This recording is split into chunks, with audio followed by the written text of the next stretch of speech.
পরীক্ষার জন্য আমাদেরকে এই ময়দানে ছেড়ে দিয়েছেন। প্রশ্ন কি হবে আল্লাহ সব বলে দিয়েছেন। প্রশ্ন কি হবে? তোমার যৌবন, এ ব্যাপারে প্রশ্ন করা হবে। কোন পথে ইনকাম করেছো প্রশ্ন করা হবে। কোন পথে খরচ করেছো প্রশ্ন করা হবে। দ্বীনের ইলম যতটুকুন হাসিল করেছিলে তার কতটুকুন নিজে পালন করেছো, আর দ্বীনের দাওয়াত কতটুকুন মানুষের কাছে পৌঁছায়ছো। প্রত্যেকটি ব্যাপারে কিয়ামতে আল্লাহর কাছে জবাব দিতে হবে। এই জন্য কবি বলছেন, আমল সে জিন্দেগি बनती है ये जन्नत भी व जहन्नम भी ये खाकी अपनी फितरत है ना नारी ना नूरी। মানুষের জীবন আমল দিয়ে গঠন হয়, আমল দিয়ে জীবন গড়ে। নইলে এই মাটির তৈরি দেহ জান্নাত আর জাহান্নামের কিছু দিয়ে তৈরি হয় নাই। আপনি ইচ্ছে করলে দেহটাকে জাহান্নামের জন্য উপযোগী করতে পারেন, ইচ্ছে করলে এই দেহটাকে জান্নাতের জন্য উপযোগী করতে পারেন। এটি আপনার ইখতিয়ারে আল্লাহ দিয়েছেন, আপনাকে বাধ্য করা হয় নাই যে সেজদা না দিলে ফেরেশতা এসে ঘাড়ের উপরে পিটাবে। সুদ ঘুষ জেনা করলে পরে ঠ্যাং পিটায় ভেঙে দেওয়া হবে না, আপনি বাধ্য নন। আপনি সম্মানিত জীব আল্লাহ, সম্মানিত প্রাণী আল্লাহ পাকের, সেই জন্য মানুষকে বাধ্য করা হয় নাই। অটোনোমাস বডি, অটোনমি দেওয়া হয়েছে, আপনাকে স্বাধিকার দেওয়া হয়েছে। চন্দ্র সূর্যের ব্যাপারে স্বাধিকার দেওয়া হয় নাই। রাত এখন 7:35, সূর্যের বাপেরও ক্ষমতা নাই বাংলাদেশে এখন উকি মারে, ঠিক কিনা? সে এখন আমেরিকায় রোদ দিচ্ছে, তাপ দিচ্ছে আমেরিকায়। ওকে নির্ধারণ করা হয়েছে যেভাবে, সেইভাবেই করতে হবে। পানি বলেন, পাহাড় বলেন, পাখি বলেন, চন্দ্র বলেন, গ্রহ বলেন, নক্ষত্র বলেন, সব জিনিস বাই হুক অ্যান্ড ক্রুক আল্লাহর হুকুম মানতে বাধ্য। কোরআনে কারীমে আল্লাহ পাক বলেছেন, আফা গায়রা দীনিল্লাহি ইয়াবগুন ওয়া লাহু আসলামা মান ফিস সামাওয়াতি ওয়াল আরদি তাওআন ওয়া কারহা। আল্লাহর দেওয়া জীবন ব্যবস্থা ছেড়ে দিয়ে তোমরা কি অন্য কোনো মতবাদ তালাশ করো? ওয়ালাহু আসলামা মান ফিস সামাওয়াতি ওয়াল আরদ, অথচ আকাশে যা আছে জমিনে যা আছে সব আনুগত্যের মস্তক আমার সামনে অবনত করে দিয়েছে। সুবহানাল্লাহ। মানুষকে আল্লাহ পাক ইখতিয়ার দিয়েছেন, ইচ্ছে করলে মাহফিলেও আসতে পারেন, ইচ্ছে করলে সিনেমাও ঢুকতে পারবেন, অসুবিধা নেই। অসুবিধার জন্য কিয়ামত, ওখানে হিসাব হবে। এখানে আপনি সূর্য চন্দ্র ফেরেশতা, ফেরেশতারও কোনো মাজাল নাই, কোনো ইখতিয়ার নাই আল্লাহর হুকুমের বাইরে কিছু করে। আল্লাহ যা করতে বলেছেন তাই করতে হবে, এর বাইরে এক চুলও নড়তে পারবে না। কিন্তু মানুষেরা করতে পারবে। মানুষ ইচ্ছে করলে নামাজ রোজা ছাড়তে পারে, ইচ্ছে করলে আল্লাহরে অমান্য করতে পারে। এটা তার বিচারের জায়গা না, এটা হলো পরীক্ষার জায়গা। এটা কিসের জায়গা? পরীক্ষার জায়গা। এখানে আপনি কামাই করলে ওখানে কিছু পাবেন, এখানে কামাই না করলে কিছু পাবেন না। আরো সোজা করে বলি, কোন কৃষক, যে কৃষক আষাঢ় মাসে শ্রাবণ মাসে জমিন চাষ করে না, পৌষ মাসে তার গোলায় ধান আসবে? কথা বোঝেন নাকি বোঝেন না? পৌষ মাসে গোলায় ধান আসবে? কোনো পাগলও বলবে না যে তুমি তো চাষই করো নাই, তুমি জমিনে, তোমার জমিনের ফসল তোমার ঘরে আসবে কেন? কাজী এই দুনিয়ায় পরীক্ষা দিলে এখানে রেজাল্ট হয়, এখানে গাছ লাগাইলে এখানে ফল দেয়। কিন্তু মানুষের জন্য আল্লাহ পাক যে আমল তৈরি করেছেন, পরীক্ষা নেবেন, সেই পরীক্ষার রেজাল্ট এখানে হবে না। পরীক্ষার রেজাল্ট আউট হবে কোথায়? আখিরাতে। বলেন সবাই, কোথায় হবে? পরীক্ষার রেজাল্ট আউট হবে কোথায়?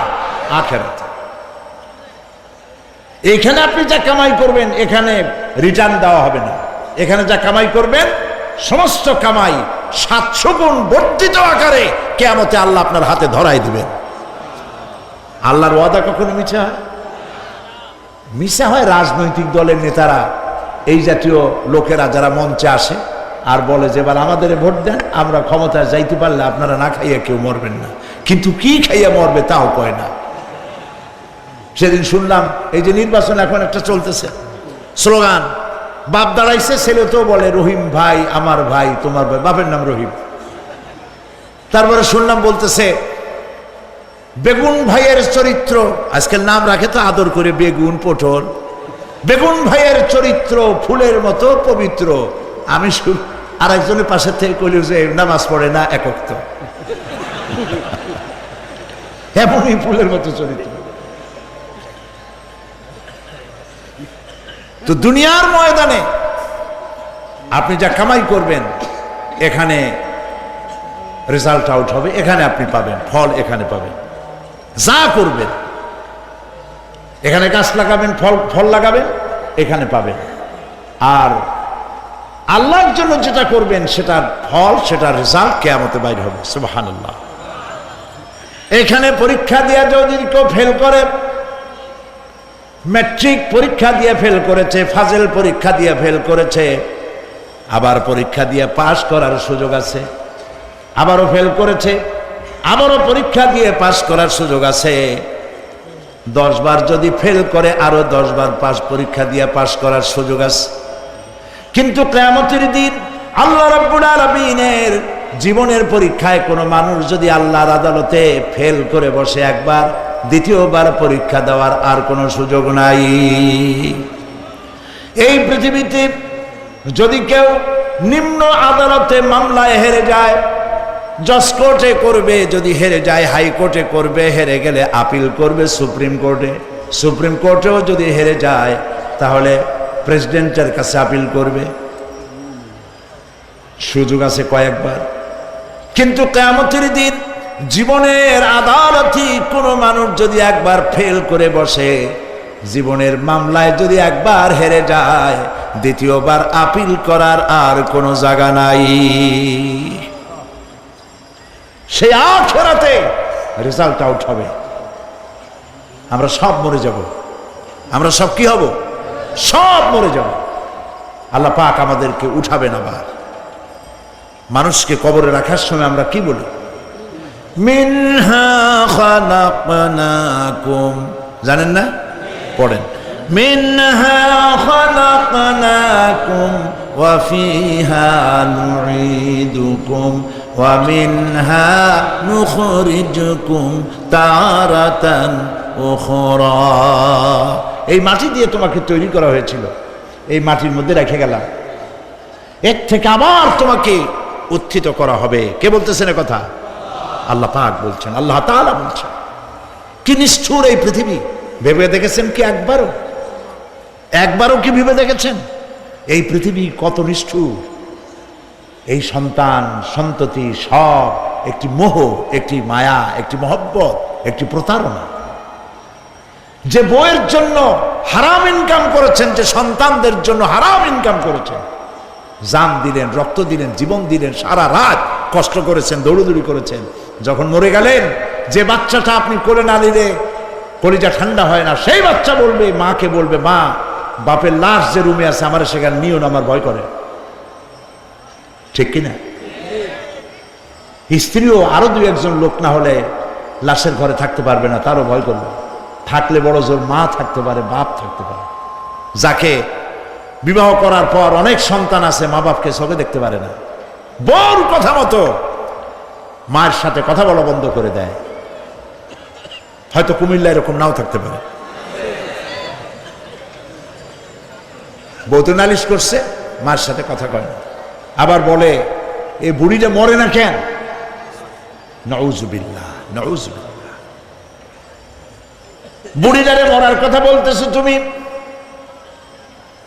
তোমার ছোট্টবেলায় যখন তোমার টাইফয়েড হয়েছিল, অসুখ করেছিল, গরিব বাবা, বাড়িতে ল্যাপ নাই, খাতা নাই, তোষক নাই, সেই জায়গায় মা তার কাপড় বিছায় দিয়া বুকের উপরে নিজের শরীরের উষ্ণতা দিয়া বাঁচায় রাখার চেষ্টা করেছে, নিজে না খেয়ে খাওয়াইছে, অসুখ সারে না। মা ওই মুমূর্ষ বাচ্চার সেরানে তার মাথার কাছে বসে তাহাজ্জুদের নামাজ পড়ে কোরআন শরীফ তেলাওয়াত করে, চোখ দিয়া পানি পড়ে, আর বলতে থাকে, রব্বুল আলামিন আমার জীবনটারে দিয়া আমার কলিজার টুকরা সন্তানটারে বাঁচাইয়া দাও। যেই মা নিজের জীবন দিয়া সন্তান বাঁচাইতে চাইল, সেই সন্তান আজকে বউ পাইয়া মাকে ভুলে যায়, মায়ের সাথে খারাপ ব্যবহার করে। আল্লাহ রাব্বুল আলামিন বলেছেন, মা বাবার সঙ্গে খারাপ ব্যবহার করো না, ভালোবাসায় কথা বলো। ওয়াকুল লাহুমা কাওলান কারীমা, সম্মান সূচক কথা বলো। মা বাবার জন্য দোয়া করো আমার কাছে। কে বলতেছেন? আল্লাহ তাআলা বলছেন দোয়া করো আমার কাছে এই ভাষায়, রব্বিরহামহুমা কামা রাব্বায়ানি সাগীরা। পড়েন সবাই, রব্বিরহামহুমা কামা রাব্বায়ানি সাগীরা। আয় আমার রব, আমার মা বাপ যেমনি ছোটবেলায় আমাকে অত্যন্ত যত্ন করে লালন পালন করেছে, আল্লাহ তাআলা তুমি দয়া করে আমার মা বাপকে তোমার রহমতের করে লালন পালন করো। সুবহানাল্লাহ। প্রত্যেক নামাজের পর সকলে এই দোয়া পড়বেন, মনে থাকবে? মনে থাকবে? প্রিয় ভাই সব, সেই কিয়ামতের মাঠে আমাদেরকে উঠতে হবে, আল্লাহর দরবারে উঠতে হবে। সেই সময় আমাদেরকে কেউ উপকার করবে না। ইয়াউমা লা ইয়ানফাউ মালুন ওয়ালা বানুন, সম্পদ আর সন্তান সন্ততি কোনো কাজে লাগবে না। মা তার সন্তানকে চিনবে না, সন্তান তার মাকে চিনবে না, বাপ তার সন্তানকে চিনবে না, কেউ কাউকে পরিচয় দিবে না। কি মারাত্মক অবস্থা! মানুষ চরম অসহায় হয়ে যাবে। চতুর্দিকে ফেরেশতার আনাগোনা, সূর্য মাত্র 1 হাত উপরে, প্রচন্ড তাপ নিয়ে সূর্য অবস্থান নেবে, মাথার চান্দি ফেটে গিয়ে গুনাহগারের মাথার মগজ গলে গলে পড়তে থাকবে। পিপাসার যন্ত্রণা জিহ্বাটা ঝুলে কুকুরের মতো করে নাভিস্থল পর্যন্ত ঝুলে পড়বে। কেউ উপকার করবে না, কেউ জিগাবেও না। অনেক লোক আছে পীরের কাছে মুরিদ হয় আর মনে করে পীর সাহেব তারে কিয়ামতে সুপারিশ করবে। অসম্ভব। আয়াতুল কুরসির মধ্যে আমরা পড়ি, মান যাল্লাযী ইয়াশফাউ ইনদাহু ইল্লা বিইজনিহি। কে আছে এমন, কার হিম্মত আছে আল্লাহ পাকের বিনা অনুমতিতে কথা বলে? সুবহানাল্লাহ বলে। কোথার পীর, কোথার খাজা বাবা হারায় যাবে। ইব্রাহিম আলাইহিস সালামের মতো পয়গম্বর কি মনে করে? আল্লাহর খলিল। ইব্রাহিম আলাইহিস সালাম আল্লাহর কি? আল্লাহর খলিল। আল্লাহর খলিল কিয়ামতের দিন বলবেন, আল্লাহ পাক, আয় আল্লাহ তাআলা, আমার বাপের কাছে আমার একটা ওয়াদা ছিল, আমি সুপারিশ করব তার জন্য, তুমি দয়া করে আমার বাপকে জাহান্নাম থেকে ক্ষমা করো, আমি তার জন্য সুপারিশ করতেছি। আল্লাহ তাআলা বলবেন, ইব্রাহিম, তোমার সুপারিশ মঞ্জুর হলো না। কথা বুঝতেছেন না? বুঝতেছেন না? ইব্রাহিম আলাইহিস সালাম যদি বাপের জন্য সুপারিশ করতে না পারে, ইব্রাহিম আলাইহিস সালাম তিনি যদি তার বাপের জন্য সুপারিশ করিয়া যদি ব্যর্থ হন, আপনার পিসাব কোন কামে লাগবে চিন্তা করেন। নবী করিম সাল্লাল্লাহু আলাইহি সাল্লামকে প্রশ্ন করা হয়েছে, হে রাসূল, আপনার আব্বা আম্মার অবস্থা কি হবে? কথা কি শোনেন নাকি? আপনার আব্বা আম্মার অবস্থা কি হবে? নবী করিম সাল্লাল্লাহু আলাইহি সাল্লাম বলেছেন, আমি আমার আব্বা আম্মার কোন উপকারে আসব না। ইন্না লিল্লাহি ওয়া ইন্না ইলাইহি রাজিউন। তাহলে কোন সাহসে মনে করতেছেন কোন পীর কোন একটা বিদেশ থেকে, দেশের থেকে একটা নাজিল হলো আর ওইটার পিছনে পিছনে দৌড়াবেন, সে আপনারা নাজাত দেবে, তার পায়ে চুমা খাবেন? এই পায়ে হাত দিয়ে কদম বুঝি করা বাদ দেন। টাকা ইনকাম করার জন্য মানুষকে ভুল পথে পরিচালিত করছে অনেক পীর। আছে না এমন? খালি মানুষে টাকা দেয়, জামায় অনেক পকেট, খালি টাকা নেয় সমানে ঢুকাইতে থাকে চতুর্দিক দিয়ে। বাইরে বোঝার উপায় নাই, কিন্তু অনেক পীর আছে এমন, ঢাকা শহরে বড় বড় মার্কেটের মালিক, আমি জানি, বড় বড় মার্কেটের মালিক, বিরাট ব্যবসায়ী, জামা পরিষ্কার করে না 2 মাসেও। মানুষে দেখাবার জন্য গামছাটা নাকের কাছে ধরে ফত ফত করে আওয়াজ করে, মনে হয় যেন কানতেছে। আর্টিফিশিয়াল তাসান্ন হাবিজাবি জিকির শিখায়। লা ইলাহা কতক্ষণ, ইল্লাল্লাহ কতক্ষণ, আল্লাহ আল্লাহ কতক্ষণ, কোথায় পাইছো? ইল্লাল্লাহ ইল্লাল্লাহ কিসের জিকির? ইল্লাল্লাহ মানে কি? আল্লাহ ছাড়া, আল্লাহ ছাড়া, আল্লাহ ছাড়া, আল্লাহ ছাড়া কি? কাজী রাসূলুল্লাহ যা করেন এগুলি বেদাত। এই সব পীরের পাশে যাবেন না, মনে থাকবে।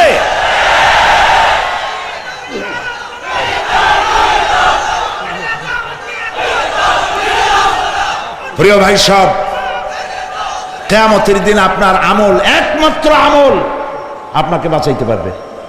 এই কোরআন শরীফে আল্লাহ পাক বলেছেন, ইয়া আইয়ুহাল্লাযীনা আমানু আবতাগু ইলাইহিল ওয়াসিলা, হে বিশ্বাসীরা ওসিলা ধরো। ধুরন্ধর এক শ্রেণীর লোকেরা এর অর্থ করেছে পীর ধরো। দুনিয়ার কোন তাফসীর, যত মুফাসসির পৃথিবীতে জন্মগ্রহণ করেছেন, কোন মুফাসসির এটা বলেন নাই আবতাগু ইলাইহিল ওসিলার মানে হলো পীর ধরো। বরং সমস্ত তাফসীর মুহাক্কিকিন বলেছেন আবতাগু ইলাইহিল ওসিলা আয় আমলে সালেহ, নেক আমলের ওসিলা ধরো। সুবহানাল্লাহ, নেক আমলের ওসিলা ধরো। প্রিয় ভাই সব, ধান্দাবাজি ছাড়তে হবে। কিয়ামতের দিন মানুষ একেবারে অসহায় হয়ে যাবে, কেউ সাহায্য করবে না। সেই দিন প্রশ্নগুলি, প্রশ্নপত্র সামনে আসবে, আমলনামাগুলি বেঈমানের পিছন দিক থেকে বাম হাতে আসবে, আর ইমানদারের সামনে থেকে ডান হাতে আসবে। আমলনামা হাতে পাওয়ার সঙ্গে সঙ্গে বেঈমান বুঝে ফেলবে তার জায়গা কোথায়। কলিজা তখন গলার কাছে চলে আসবে। সত্য ছিল একসাথে। মনে করেন এই মাহফিলের মধ্যে, মনে করেন এইখানে সন্ত্রাসী আছে, খুনি আছে, ওয়ান্টেড, মোস্ট ওয়ান্টেড আসামি এর মধ্যে আছে, ধরা যাচ্ছে না। অনেক মানুষের মধ্যে হঠাৎ করে অর্ডার হলো যে ভিতরে এসবিআইবি ঢুকিয়ে দেওয়া হয়েছে, গোয়েন্দা বিভাগের লোক ঢুকিয়ে দেওয়া আছে, সন্ত্রাসী মোস্ট ওয়ান্টেড যারা আছে বেরিয়ে পড়ো, এক মাসে চলে আসো।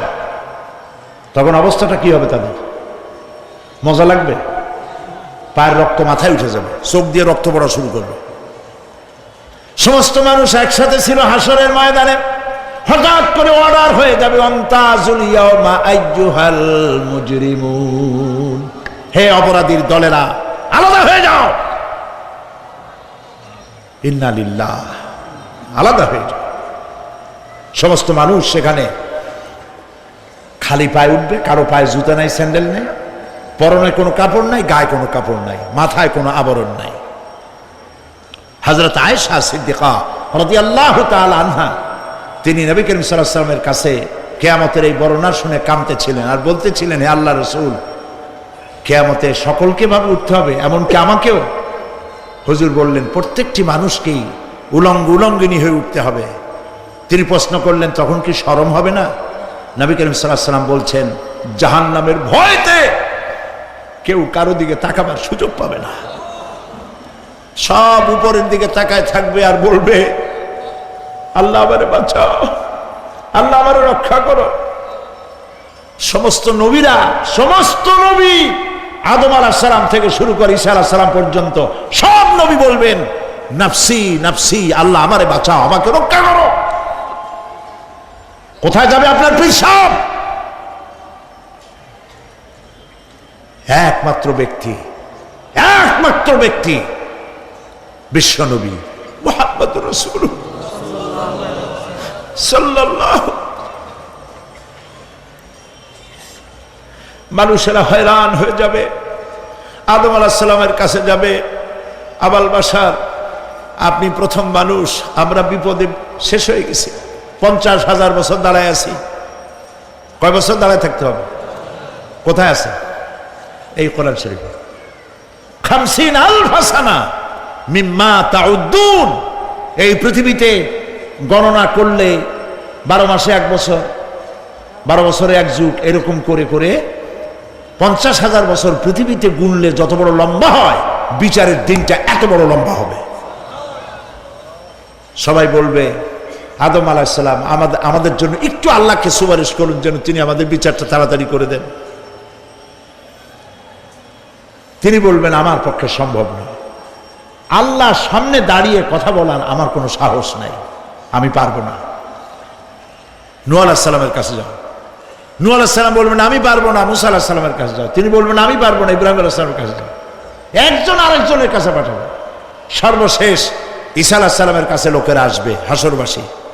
ঈসা আলাইহিস সালাম বলবেন আমি তো পারবোই না, কারণ পৃথিবীর শত শত কোটি নাসারারা আমাকে আল্লাহর ছেলে বলেছে, অথচ আমি তাদের তা বলতে বলি নাই।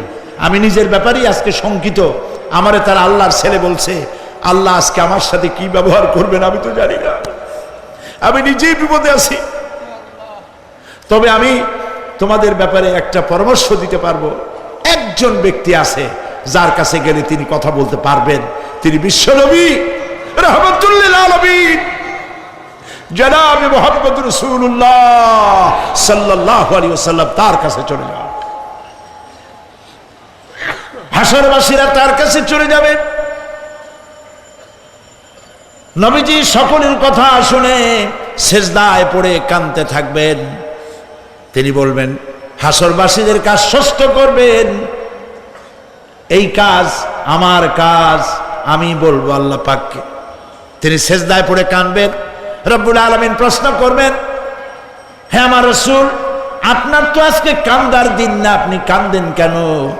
আমি আপনাকে মাকামে মাহমুদ দিয়েছি, কাউসারের মালিক বানাই দিয়েছি। আপনি জান্নাতে প্রবেশ করার আগে কেউ ভেস্টে যাইতে পারবে না, এই সম্মান দিয়েছি, কাঁদেন কেন?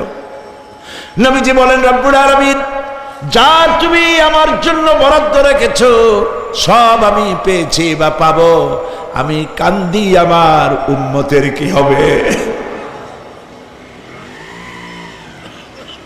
আল্লাহ রাব্বুল আলামিন তাকে পারমিশন দিবেন, আপনার নেককার জান্নাতি উম্মতগুলি আপনি বেছে নিন। নবী করিম সাল্লাল্লাহু আলাইহি ওয়াসাল্লাম পারমিশন পাবেন। আল্লাহর পারমিশন ব্যতি রেখে আল্লাহর দরবারে কথা উচ্চারণ করার ক্ষমতা কার হবে না? সুবহানাল্লাহ। এই কথা ভাববার কোনো কারণ নাই। অমুক পীর সাহেবের অনেক মুরিদ আছে, সব মুরিদ টুরিদ নিয়ে নারায়ে তাকবীর জিন্দাবাদ, পীর সাহেব জিন্দাবাদ, এই সমস্ত বাদ বোধ কামে লাগবে না। ওয়া কুল্লুহুম ইয়াতিহি ইয়াউমাল কিয়ামাতি ফারদা। কিয়ামতের দিন প্রত্যেককে একজন একজন করে আসতে হবে আল্লাহর দরবারে। আল্লাহ বলেছেন একজন একজন একজন, মিছিল করার উপায় নেই। আল্লাহ রাব্বুল আলামিনের দরবারে হাজির হয়ে যাবে সেই কঠিন হাসরের ময়দানে বাঁচার জন্য। নবীজি দোয়া শিখায় দিয়েছেন, দোয়া করো আল্লাহুম্মা হাসিবনি হিসাবান ইয়াসীরা। পড়েন আমার সাথে, আল্লাহুম্মা হাসিবনি হিসাবান ইয়াসীরা, আল্লাহুম্মা হাসিবনি হিসাবান ইয়াসীরা। আয় আল্লাহ তুমি আমার সহজ হিসাব নাও। নবী করিম সাল্লাল্লাহু আলাইহি ওয়াসাল্লাম নিজেই দোয়া করেছেন। চিন্তা করেন, আল্লাহ পাক নিজে, আল্লাহ তাআলা তিনি নিজে প্রশ্ন করবেন এবং পাপগুলি দেখাই দেবেন, এই সব পাপ করছো। মানুষ আল্লাহর বান্দা ভয় চোটে কলজা গলা দিয়ে বেরিয়ে যেতে থাকবে, বেরিয়ে যেতে চাইবে, তার বাষ্পরুদ্ধ হয়ে আসবে, বলতে থাকবে আল্লাহ আমি করে ফেলেছি, আমি মাপ চাই, তোমার কাছে ক্ষমা ভিক্ষা চাই। আল্লাহ রাব্বুল আলামিন বান্দার কাকুতি বিরতির দিকে লক্ষ্য করে বলবেন, বান্দারে আমি তোকে ক্ষমা করে দিলাম। এটাই হলো হিসাব ইয়াসির, সহজ হিসাব। এই সহজ হিসাব কার কিসমতে আছে কার কিসমতে নাই তা আমরা কেউ জানি না। এই দুনিয়াটাকে আল্লাহ পাক বানাইছিলেন পরীক্ষা নেওয়ার জন্য। কি জন্যে? পরীক্ষা নেওয়ার জন্য। পরীক্ষায় যার যে বয়স এখন আছে, এখানে আমার যা বয়স, আপনার যা বয়স, এই বয়সে যা যা করছি এখন হিসাব করেন। ছোটবেলায় কই মাছের কাঁটা গলার মধ্যে ঢুকছিল, তখন ক্লাস 2তে পড়ি। এরকমের একটা ঘটনা মনে আছে কিনা? মনে নেন? অন্যের বাড়ির আম পাড়তে গিয়া বাড়িওয়ালার সামনে পড়ছিলেন, 2টা থাপ্পড় দিছিল। এসব কথা মনে আছে না? আছে কিনা? এই ছোট্ট ছোট্ট কথাগুলি কোন পুকুর পাড়ে আসার খাইছিলাম, কেটা মারছিল, সেই ছোট্টবেলা থেকে এই পর্যন্ত এই ছোট্ট কথাগুলি যদি মনে থাকে, তাহলে বড় বড় পাপ কি কি করছেন তা মনে নাই? তাহলে নিজের হিসাব নিজে করো। কিয়ামতে আল্লাহ পাক আমলনামা হাতে দিবেন, বলবেন পড়ো, ইকরা কিতাবাক, পড়ো তোমার আমলনামা। তুমি তোমার হিসাবের জন্য আজকে তুমি নিজেই যথেষ্ট। পড়ে দেখো কি করছো। ইন্না লিল্লাহি ওয়া ইন্না ইলাইহি রাজিউন।